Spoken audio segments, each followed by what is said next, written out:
ஜின்னு சூறா ஓதுனா ஜின்னை வசப்படுத்திடலாம். அப்ப இப்ப நிசான் பொம்பளைன்னு சூறா வரும், பொம்பளை வசப்படுத்தலாம். அப்ப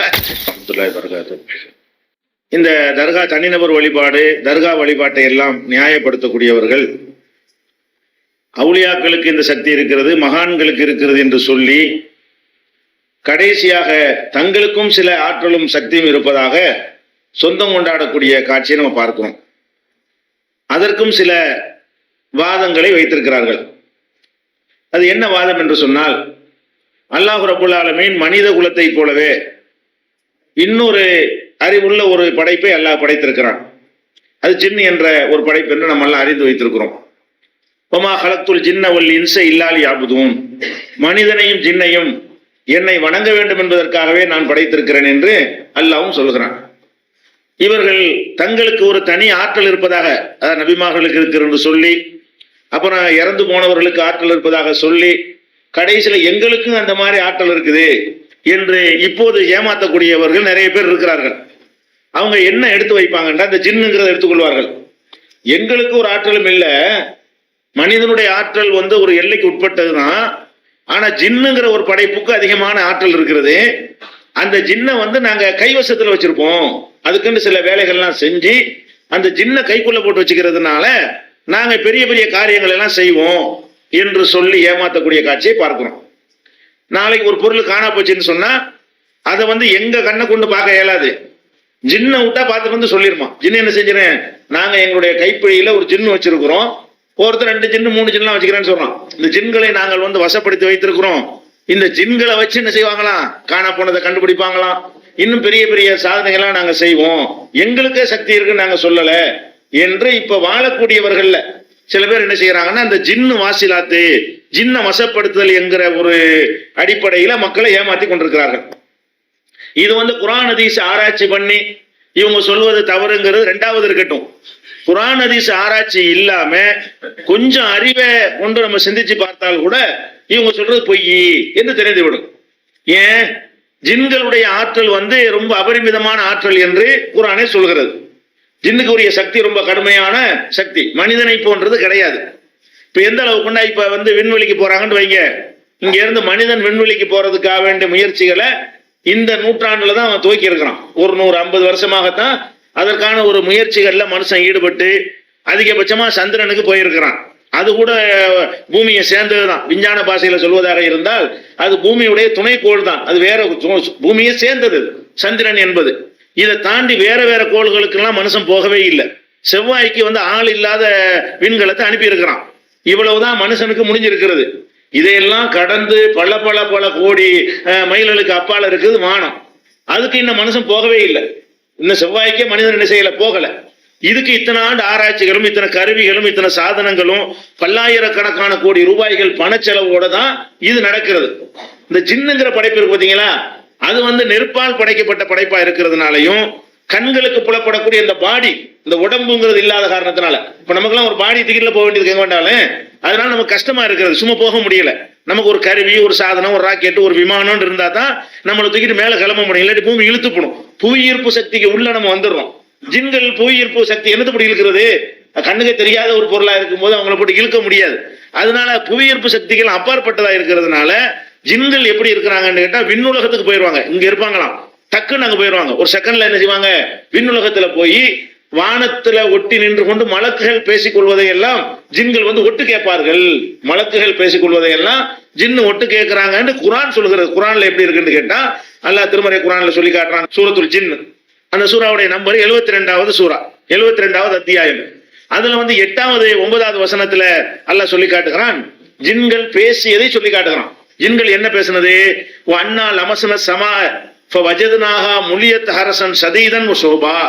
இப்போது நாம் வானத்தை தொட்டு பார்க்கிறோம், ஜின்கள் பேசிக் கொண்டிருக்கிறது, தொட்டு பார்க்கிறோம். கடுமையான பாதுகாப்போடவும் கடுமையான தீப்பந்தங்களாலும் அது பாதுகாக்கப்பட்டிருக்கிறது. இன்னா குன்னா நகூது மின்ஹா மகாயித லிஸ்ஸமை, அந்த வானத்தின் ஓரத்திலே மலக்குகள் பேசுவதை ஒட்டு கேட்பதற்காக நம்ம எல்லாம் போய் கொண்டிருந்தோம். தொமை எஸ்தமியல் ஆண், இப்போது நம்ம யாராவது போனோம் என்று சொன்னால் எஜித் லஹு ஷிஹாபன் ரசதா, அவனை தாக்கக்கூடிய தீப்பந்தத்தை தான் அவன் பெற்றுக் கொடுக்கிறான், நெருப்பால் அடிச்சு விரட்டுறாங்க என்று ஜின்கள் பேசுகிறது. அதான் நபிகள் நாயகம் காலத்துக்கு முன்னாடி வரைக்கும் ஜின்கள் வந்து வானம் வரைக்கும் போய் மலக்குகள் பேசுறத கேட்டுட்டு வந்து இந்த மாதிரி ஜோசியக்காரன் அவங்க போட்டு விடுற ஒரு தன்மை இருந்தது. ரசூல்லா வந்தவன என்னவாச்சுன்னா, இந்த ஜின்கள் வந்து வானுலகம் வரைக்கும் போறது தடுக்கப்படுகிறது. தீப்பந்தங்களை எரிஞ்சு மலக்குகள் விரட்டிடுவாங்கன்னு இந்த வசனம் சொல்லுகிறது. இப்ப இதுல இருந்து என்ன வழங்குறது? இங்க இருந்து வானம் வரைக்கும் எப்படி போக முடியும்? மனசு மாதிரி அவங்க நம்மளை விட எத்தனை மடங்கு சக்தி இருந்தால், எத்தனை மடங்கு ஆற்றல் இருந்தால், ராக்கெட் இல்லாம, கருவி இல்லாம, எரிபொருள் இல்லாம, எந்த ஒரு பவரும் இல்லாம அவங்க பாடியை கொண்டே போறாங்கன்னா அது வந்து ரொம்ப அபரிமிதமான சக்தி உள்ள ஒரு படைப்பு ஜின்னுங்கிறது. இது வந்து 72 89 இருக்கா. அதே மாதிரி வந்து சுலைமான் நபி வந்து என்ன செய்யறாங்கன்னா, ஒரு பக்கத்து நாட்டுல ஒரு ராணி இருக்கிறாங்கன்னு அந்த பறவை பார்த்துட்டு வந்து சொல்லுமா. அப்ப சுலைமான் நபி என்ன செய்வாங்கன்னா, அந்த அம்மாவுடைய சிம்மாசனத்தை யார் தூக்கிட்டு வருவா? ஐயுக்கும் யத்தீனி பி அர்சிஹா, அந்த பெண்ணுடைய சிம்மாசனத்தை யார் என்னிடத்துல கொண்டு வருவார்? கபலாங்கிய துணி முஸ்லிமீன், அவங்க கட்டுப்பட்டு என்னிடத்துல வர்றதுக்கு முன்னாடி அவங்களுடைய சிம்மாசனம் இங்க வரணும் அப்படிங்கிறாரு. சுலைமான் நபி இந்த நாட்டுல இருக்கிறாரு.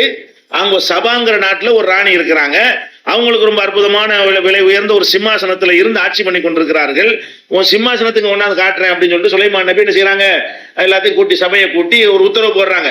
அப்ப அல்லாஹ் குர்ஆன்ல சொல்லி காட்டுறான், கால இஃப்ரீத்து மினல் ஜின்னி, ஜின்னை சேர்ந்த இஃப்ரீத் என்ற ஒரு பெயருடைய ஜின்னு சொன்னது, ஆனா ஆத்திக்க கபுல அன் தக்குவம மகாமிக்க, நீங்கள் அமர்ந்திருக்கிற இடத்திலிருந்து எழுந்திருப்பதற்குள்ள அதை கொண்டு வந்துடுறேன். இங்க இந்த நாட்டுல உட்கார்ந்துட்டு பேசுறாங்க, சபாங்கிற நாட்டுல இருக்கு சிம்மாசனம், அதை ஜின்னு சொல்லுது, நான் இப்ப கொண்டு வந்துருவேன். உட்கார்ந்து இருக்கிறீங்கல்ல, உட்கார்ந்துட்டு எந்திரிக்க எவ்வளவு நேரம் ஆகும்? ஒரு 2 செகண்ட் ஆகுமா? அவ்வளவுதான், 2 செகண்ட்ல கொண்டாந்து நிப்பாட்டி போடுறேன் அப்படின்னு அந்த ஜின்னு சொல்லுது. இன்னி அலைகள கவியும் நமீன், எனக்கு அதுக்கு வலிமை இருக்கு, சக்தி இருக்கிறது அப்படின்னு ஒரு ஜின்னு சொல்லுதா. இன்னொரு ஜின்னு சொல்லுது, கால அல்லது எந்த இல்மு மினல் கிதாப், இது வேதத்தை பற்றிய ஞானமுடைய ஒரு ஜின்னு சொல்கிறது. ஆனா ஆத்திக்க பிஹி கபலா எர்த்தத்தை இழைக்க தரப்புக்க, நீங்க கண் மூடி திறக்கிறக்குள்ள கொண்டு வந்துடுறேன். அது 1 செகண்ட் தான் ஆகும். உட்கார்ந்துட்டு எந்திரிக்கிறதுக்கு 2 செகண்ட் ஆகும். இது அந்த செகண்ட் கூட விட மாட்டேங்குது, 2 செகண்ட் ஜாஸ்தியா தெரியுது. கண்ணை மூடி திறக்கிறதுக்கு எவ்வளவு நேரம் ஆகும்? 1 செகண்ட் ஆகும். அது செகண்ட் அதை வச்சு என்றோம். செகண்ட்ங்கிறது என்னது? கண் மூடி திறக்கிறது தான் ஒரு செகண்ட் கணக்கு நம்ம வச்சுக்கிட்டு இருக்கிறோம். அப்ப கண் மூடி திறக்கிறதுக்குள்ள என்னஞ்சிடறேன், நான் கொண்டாந்து வச்சிடறேன், அதை விட பாதி நேரத்தில் கொண்டு வர்றேன் என்ன செய்யுது, அது சொன்னதுன்னு எல்லாம் சொல்றேன். அது மாதிரி கொண்டு வந்ததாகவும் அந்த வசனம் சொல்லுகிறது. எந்த வசனம்? 27வது சூறாவுல 38, 39, 40 இந்த 3 வசனங்களை படித்தீர்களே ஆனால் இதை தெரிந்து கொள்ளலாம். இதிலிருந்து நம்ம அறிந்து கொள்ற ஒரு மேட்டர் என்னன்னு கேட்டா, ஜின்னுங்கிறது சாதாரண படைப்பு இல்லை, அது பயங்கரமான சக்தி உள்ள படைப்பு. எந்த அளவுக்கு பயங்கரமானது? இங்க இருந்து கொண்டு இன்னொரு நாட்டில் உள்ள சிம்மாசனத்தை கொண்டாந்து கண் மூடி திறக்கிறவங்க வச்சுக்கணும். கண் மூடி திறக்கிறதுக்கு தான் டைம். அவ்வளவு பெரிய பொருளை கொண்டாந்து இங்க வச்சிடும். நினைச்சுன்னா வானம் வரைக்கும் இப்பதான் தடுக்கப்படுதே தவிர அதுக்கு கீழே வரைக்கும் என்ன செய்யும்? ஜின்கள் வந்து இங்க இருக்கிற ஜின் டக்குன்னு அங்க போயிடும். இவ்வளவுக்கு சக்தி உள்ள ஒரு ஜின்ன ஒருத்தன் வசப்படுத்தி வச்சிருந்தான்னு சொன்னா அது நிரூபிக்கிறமா இல்லையா? அது மாதிரி காட்டணும்ல. ஜின்ன வசப்படுத்தி வச்சிருக்காங்கிற, எங்கள்கிட்ட 1000 ரூபாய் கேட்கிற, எங்கள்கிட்ட 101 ரூபாய் கேட்கிற, ஜின்னுக்கு ஒரு உத்தரவு போட்டு கோளாறு தங்க வயல்ல உள்ள தங்கத்தை அள்ளிட்டு வந்துட்டு போகுது. ஜின்னுட்ட ஒரு உத்தரவு போட வேண்டியது, தங்க சுரங்கங்கள் யாருடைய பொருளையும் எடுக்க வேணாம், திருட்டா போயிட வேணாம், அப்படி செய்ய வேணாம். எத்தனை தங்க சுரங்கங்கள் இருக்குதானே செய்யுது. தென்னாப்பிரிக்காவில் பெரிய தங்க சுரங்கம் இருக்குது, அது மாதிரி கர்நாடகாவில் தங்க சுரங்கம் இருக்கிறது. அந்த தங்க சுரங்கத்துல ஒட்டி என்ன செய்ய, ஒரு 1000 குள்ள தங்கத்தை கொண்டு வாண்டா கொண்டாந்து தந்துரும்ல, கண்ணு மூடி திறக்கிறக்குள்ள வந்துருமே. இவன் அள்ளி கொடுக்கலாமே. ஜின்ன வச்சுக்கிட்டு இருக்கிறவனா இருந்தா அவன் நம்மள்கிட்ட வந்துகிட்டு அதை கண்டுபிடிச்சான் இதை கண்டுபிடிச்சாரான்னு பிச்சை வாங்கிட்டு இருப்பானா? அப்ப ஜின்னு இருக்குன்னு சொல்லக்கூடியவன் வந்து ஜின்னு இருக்கிற வேலையை செய்யணுமா இல்லையா? அது மாதிரி எவனா செஞ்சிருக்கிறானா நம்மகிட்ட பிச்சை வாங்குறானா? நம்ம ஜின்னு என்கிட்ட எல்லாம் இருந்தா அப்படியா இருப்பேன்? இந்தியாவை எங்கையில தான் இருக்கும், உலகமே எங்கையில இருக்கும். அவன் ஒபாமா அப்படி சொன்னா வச்சுட்டு என்னை பிரதமராக கொண்டு விட மாட்டேன், என்ன செய்ய மாட்டேன்? ஜின்ன விட்டு தூக்கிட்டு வந்துட்டோம்னா அவன் என்ன பண்ணுவான்? உலகத்துக்கு ராஜாவாயிரலாம். அவங்க ஜின்னு மட்டும் நம்மள்ட்ட இருந்தா யார வேணா தூக்கிட்டு வந்துடலாமே, நம்ம நினைச்சது நடக்குமே. அதை ஏற்று ஒண்ணுமே பண்ண முடியாத பெண்டகன் என்ன பண்ணிருமுங்கிறேன். இவன் வச்சுக்கிற உலகத்துலாம் என்ன பண்ண, ஜின்னு நெசமா நீ வச்சிருந்தேன்னு சொன்னா பெண்டகனையும் தூக்கிட்டு வந்துருமா, பிரட்டி கொண்டாந்து வச்சு விடுமே. அப்ப இதெல்லாம் பொய்ன்னு வழங்குதா இல்ல? ஜின்னு வச்சுக்கிறேன்னு ஏமாத்துறிய, என்ன ஜின்னு வச்சுக்கிற? பெரிய விஷயங்கள்லாம் வேணாப்பா, ஒண்ணும் வேணாம், இங்க வா, நான் உன்னை செருப்பு கட்டி அடிப்பேன், நீ ஒண்ணும் செய்யக்கூடாது, ஒரு சின்ன தான் எனக்கு பதிலடி கொடுக்கணும், ஒத்துக்கிறியான்னு கேளுங்க. நீ கையை கட்டிக்கிறணும். நீ என்ன உத்தரவு போடன, உன்கிட்ட உள்ள ஜின்னுக்கு உத்தரவு போட்டுரு, என்னையே திருப்பி அடிக்க சொல்லு. இப்படி அடிக்குமா? பொய்யின் விளங்குதா இல்லையா? உன்னை தாக்கும் பொழுது நீ தான் பதிலடி கொடுக்குறீங்க தவிர உன்கிட்ட உள்ள ஜின்னு கொடுக்க மாட்டேங்குது. அப்ப எத்தனை ஊர்ல ஜின்னு வச்சுக்கிறாங்க, அடிச்சு விரட்டிலாம் விடுறாங்க. ஜின்னு வச்சுக்கிறேன்னு போய் சில்மிசம் பண்ணிடுவாங்க. ஏதாவது வீடுகள்ல கட்டி வச்சு உரிச்சு அடிப்பாங்க. சின்ன காணப்ப ஜின்னு எங்க அடிச்சு கட்டி விடுறாங்களா இல்லையா? அப்ப நல்லா தெரியுது போய் சொல்றான்னு சொல்லி ஜின்னு வச்சுக்கிறேன்னு சொல்லுவதெல்லாம் பொய், ஃப்ராட் பண்றாங்க. இப்படி எல்லாம் ஒண்ணு என்ன இல்ல, கிடையாது. இன்னும் சொல்ல போனா ஒன்றை வசப்படுத்துறதா இருந்தா, மனிதனுக்கு எல்லாம் எல்லாத்தையும் வசப்படுத்திருக்கான்னு சொன்னா அது எதனால் நம்ம வசப்படுத்துறோம்? நமக்கு அறிவு இருக்கு, அதுக்கு அறிவு இல்லை. யானை நம்மளை விட பெருசுதான், அதுக்கு அறிவு இல்லை. சிங்கம் புலியெல்லாம் நம்மளை விட வலிமையானதுதான், அதுக்கு அறிவு கிடையாது. அதனால நம்ம அறிவை கொண்டு ஏமாத்தி என்ன பண்றோம், அதுக்குரிய சில டெக்னிக்கை கையாண்டு நம்ம சொல்றதை கேட்கற மாதிரி ஆக்கிறோம். நம்மளை கண்டா மாடு பயப்படுது. மாடு எவ்வளவு பெரிய உருவம், ஒரு முட்டுக்கு நம்ம தாங்குவோமா? இருந்தாலும் அது என்ன செய்யுது, இவன் அறிவாளி ஏதாவது செஞ்சிருவான்ற அளவுக்கு எல்லாம் ஒரு பயத்தை போட்டு வச்சிருக்கான். அப்ப எல்லா மிருகங்களும் நம்மளை விட வலிமையான மிருகங்களா இருந்தாலும், வலிமை குறைஞ்சதா இருந்தாலும், நமக்கு கட்டுப்படுறது காரணம் என்னன்னு கேட்டா நம்மள்ட்ட இருக்க அறிவு தான். நம்மளுடைய உடம்ப பார்த்துட்டா யானை பயப்படுது இல்ல, நம்முடைய அறிவை பார்த்துட்டு என்ன செய்தது, இவனுக்கு என்னென்னமோ செய்ய நமக்கு முடியல அப்படிங்கிறது யானைக்கு நல்லா புரிய வச்சு, ஒவ்வொரு பிராணிக்கும் புரிய வச்சிருக்கான். அதனால நம்ம வசப்படுத்திக்கிறோம். ஜின்னுங்கிறது நம்மளுக்கு மேல இருக்குமே வசப்படுத்துறது, கீழே உள்ளதான் வசப்படுத்த முடியும். அறிவுல நம்மள மாதிரி இருக்கிறது, ஆற்றல்ல நம்மளோட கூட இருக்கிறது. ஜின்களை பொறுத்த வரைக்கும் அறிவை எடுத்துக்கிட்டா நம்மள மாதிரி அதுக்கும் பகுத்தறிவு இருக்குன்னு நல்லா சொல்றான். வணங்க சொல்றான்ல, வணங்குறதா இருந்தாலும் பகுத்தறிவு இருக்குன்னு அர்த்தம். என்னை வணங்குவதற்கு தான் படைத்திருக்கிறேன். மனுஷனை எப்படி என்னை வணங்குவதற்காக படைத்திருக்கிறேனோ அதே மாதிரி ஜின்னையும் நான் படைத்திருப்பது என்னை வணங்குவதற்காக நல்லா சொல்றான். அப்ப வணங்குவதற்காக படைத்திருந்தால் அதுக்கு அறிவு இருக்குன்னு அர்த்தம். அறிவில் நம்ம சமமா இருக்கிறோம், சக்தியில வலிமையில நமக்கு மேல இருக்காது. அது நம்மளை வசப்படுத்துமா, நம்ம அதை வசப்படுத்த முடியுமா? வசப்படுத்துறதா இருந்தா ஜின்னு அவனையில வசப்படுத்தின நம்ம வசப்படுத்த போனோம் வைங்க, அது வேண்டாம். நம்மளை வசப்படுத்துற அளவுக்கு சக்தி இருக்கே தவிர அது எப்படி நம்ம கண்ட்ரோல் அது வரும்? நமக்கு எது பயப்படும்? நம்மள்ட்ட எண்ணத்தை பார்த்துட்டு, என்ன ஆற்றலை பார்த்து நமக்கு அடங்காது. அதனுடைய ஆற்றலை பார்த்து நம்ம பெருமிச்சு நிக்கிறோம். அப்ப நமக்கு ஜின்கள் வசப்படுத்துறதுங்கிறது லாஜிக்காவும் என்ன செய்யல. ஜின்களை பற்றி அல்லாஹ் என்ன மாதிரி நமக்கு அறிமுகம் செய்கிறானோ அதனோடு வைத்து பார்த்தோம்னு சொன்னா நம்மளை வேண்டா ஜின்னு வசப்படுத்த முடியுமே தவிர நம்ம ஜின்ன வசப்படுத்துற அளவுக்கு அது பலவீனமான படைப்பு இல்லை என்று நம்ம விளங்குறோம். அதே நேரத்துல சுலைமான் நபிக்கு அல்லாஹ் என்ன செஞ்சான், ஒரு சிறப்பு தகுதியை கொடுத்தான். என்ன தகுதி? அவருக்கு பறவைகள் எல்லாம் கட்டுப்பட்டு நடக்கு. நமக்கெல்லாம் பறவை கட்டுப்படுமா? முடியாது. உலகத்துக்கே சட்டாம்பிள்ளைன்னு பேசினா கூட அவனுக்கு பறவைகள்லாம் கட்டுப்படுமா, மிருகங்கள்லாம் கட்டுப்படுமா, காற்றெல்லாம் கூட கட்டுப்படுமா? காற்றெல்லாம் கட்டுப்படாது. இந்த அன்னைக்கு புயல் ஆட்டம் காணுது. சுலைமான் நபி காற்றை நிப்பா நின்றும் நல்லா போட்டு வச்சிருந்தான். அவருக்கு என்ன, அவருக்கு காற்றை வசப்படுத்தி கொடுத்தோம். அப்ப அவர் புயல் வர்றதை கூட நிப்பாட்டினான். அவர் ஏன் அல்ல காத்துக்கு சொல்லியிருந்தான், இவருக்கு ஒரு தனி ஆற்றலை கொடுத்துருக்கிறேன், ஒரு பவரை. அவர் சொன்னா நிப்பாட்டிக்க, நின்றுக்கண்டா நின்றும் காத்து கூட. அந்த மாதிரி எல்லாம் சுலைமான் நபிக்கு அல்லாஹ் கொடுத்திருந்தான்ற மாதிரி ஜின்னையும் அவருக்கு வசப்படுத்தி கொடுத்தான். அதுக்கு பயந்துகிட்டு இருந்துச்சு.